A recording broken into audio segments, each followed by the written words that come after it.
Okay, let's see. I think we're live. Oh, yes, we are. And look at that. So, all right, and good evening. It's approximately 11:14. Wow, it's late. I'm gonna have to stop doing this for real. By January 31st, I will be going back to pre-law classes. So early morning, late night, get the hell to sleep, and then start again. Yeah, I'll be that type of thing. So, right. Why am I on tonight then? Well, there seems to be some confusion, and I just want to clear it up. Well, I'll start with clearing it up, but after then, I got a few things to say. So, first of all, there seems to be some confusing confusion as to the note line. I want to say this once and for all. Um, it's dead. Seriously. Oh no. No, no. No, it's not great news. There are a lot of people out there who still love it, but yeah, it's dead. Seriously, everything we've heard from Samsung so far as of late last year through July, August, down to November and even at the end of December was that the Note 21 production was cut, and it, everything from July told us they would be divesting um, Note technologies such as um, the high performance digitizer into their other product lines. And from what we've seen, that seems to be the case. Now, um, there's a seems to be some addition to this, like the C Fold 3 and the C Flip. We know. We've also gotten like legitimate leak videos about possible rollable unit, um, which looks nice. It would do away with the crease, which would be like seriously no more crease.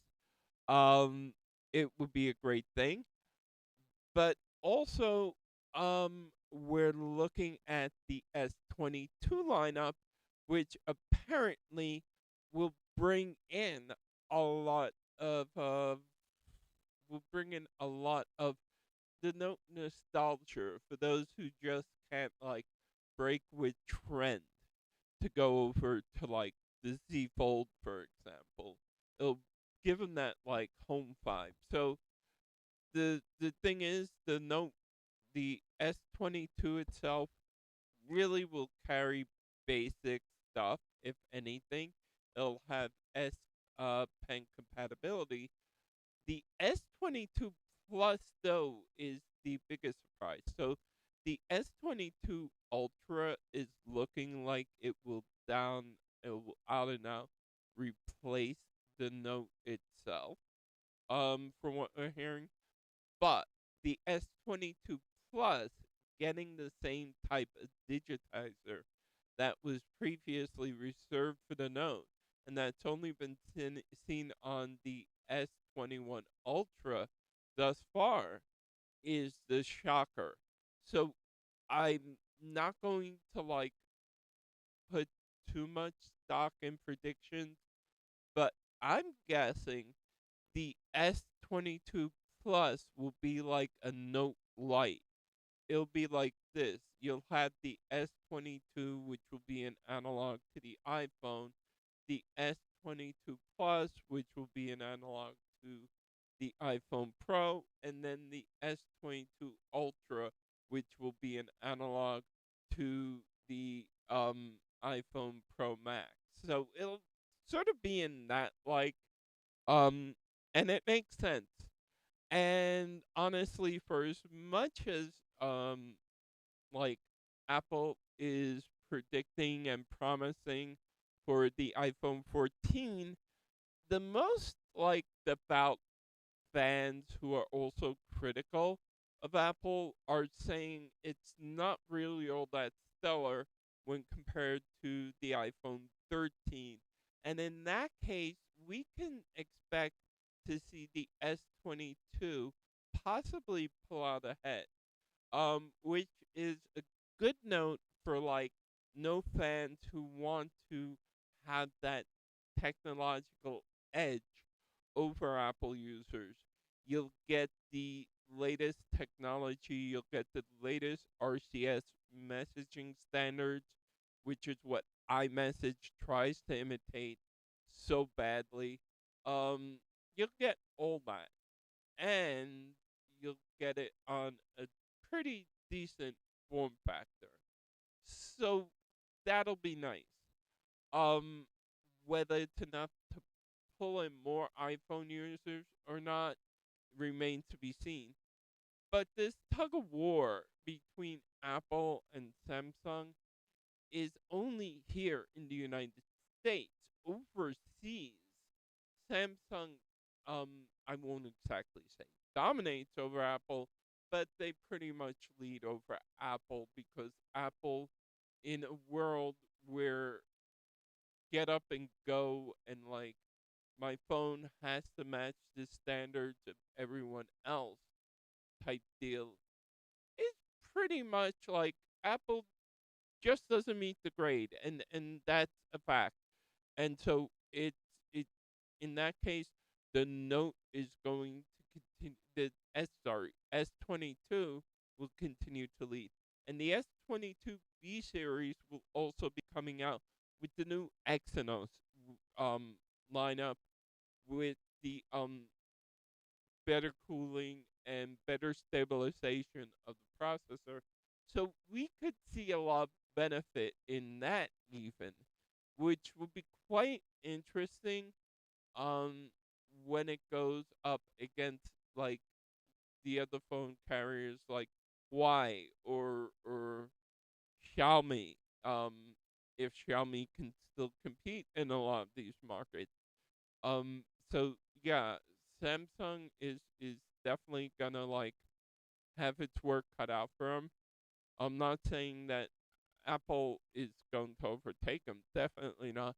But in the wider world arena, Android phones definitely dominate, and there is far more competition about it than in the limited U.S. market, where Apple and Samsung go like at each other's throats. That being said, it's gonna be quite an interesting year. iPhone has like made a lot of promises that it's gonna be earth shattering, and mm, like I said, no fan who's been critical of Apple has found that, and so Apple's gonna have like an uphill battle if it wants to keep like owning this market. Um, over Samsung. I mean, you can only convince people so long that they're better off um, locked in a tower than not, and that's been Apple's thing. Apple's thing has always been beautifying this like tower and like, yo, Rapunzel, this is great up here. You could be the coolest, and it's convinced all the Rapunzels in this country that it's cooler to be in the tower than out. And while I'm not saying that in the sense of like if you're a bona fide like introvert and you like staying home, that's not what I'm talking about. But if you like being locked into things where you have no other choice, that's you, and that's okay. But most people don't, and that's where Apple loses out. Apple is the thing of locking people in, and it works in the United States because the United States is mostly a consumer commercial, like we're selling you the dream life um market. But that doesn't work everywhere else in the world where people's biggest concerns are like what gets me up in the morning and gets me out and gets me working. And that's where Samsung, Xiaomi, Huawei, um, all the other Android manufacturers have succeeded and continue to succeed. Um, but the thing is, as that goes on around the world, um, like it or not, Apple's gonna have a harder time selling at home this idea that you're better off locked in a tower. Um, it just doesn't bode well with most people. Most people want to be free to be able to use their devices for what they want and need it to. And the fact that let's talk about Apple App Marketplace, the ability to lock anyone out simply because Apple doesn't like them. And Apple has done this repetitively in the past, and it's a problem. And Apple users then have to deal with the fallout. This is the reality. So, yeah, in the coming years, as open standards start to predominate in the growing world, especially in emerging markets like China and all these places in Africa and so forth, where real money and real product and real production is being had, you know, Apple's gonna start losing out. It's it's you know it when the United States has the only currency, that's one thing. But when the United States loses, it has started slipping capital wise. But as it continues to, you know, what are you gonna do? Sell to an empty market? And that's what Apple's looking at. Um and that's seriously where it goes. It's a matter like Samsung, like it or not, has the functionality, they have the capability, they have what most people look for overall. And there are certain benefits to Sam to Apple in some cases, in some limited cases, but they're too limited to warrant an overall market domination like they have been. The only reason they've been doing it is their commercial sales force. It's been great. It's been wowing people, but eventually it's got to come down. And I think this is Apple's time. Again, actually, it will be the second time. Remember how Microsoft had to save them the first time? Apple is not always up to snuff with what it does, and that's a fact. But yeah, but let's not even get into an Apple thing, because I can see the fanboys jumping on here like they're talking badly about Apple. Yeah, okay, I get it. Um, but yeah, seriously, Samsung Galaxy Note dead. It's done for. And there's no coming back from this one. Seriously. Um, aside from that, let's see. I don't really think there's a good aside from that. The Samsung Note is dead.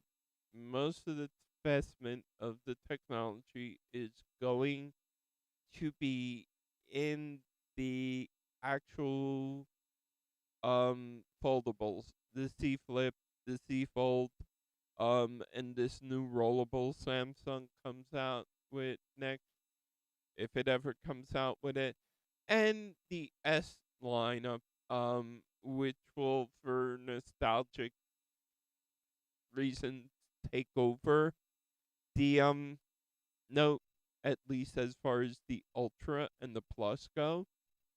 But yeah, I think that's really about it for now. It's gonna be an interesting year to say the least. Because the S22 lineup is going to be unveiled February 9th. So we had the launch on February 9th, and we'll probably have pre-orders or something similar somewhere around then. So it's going to be quite an interesting year for Samsung. I think the foldable and the C Fold and the C Flip 3 both hold a lot of promise, and I look forward to seeing what they deliver, especially now with the new premium um S Pens. It really is going to be interesting to say the least. All right. Um Give me a moment and I'll come back and we'll go into something else. Like, oh, I don't know. Hmm. Makes me wonder.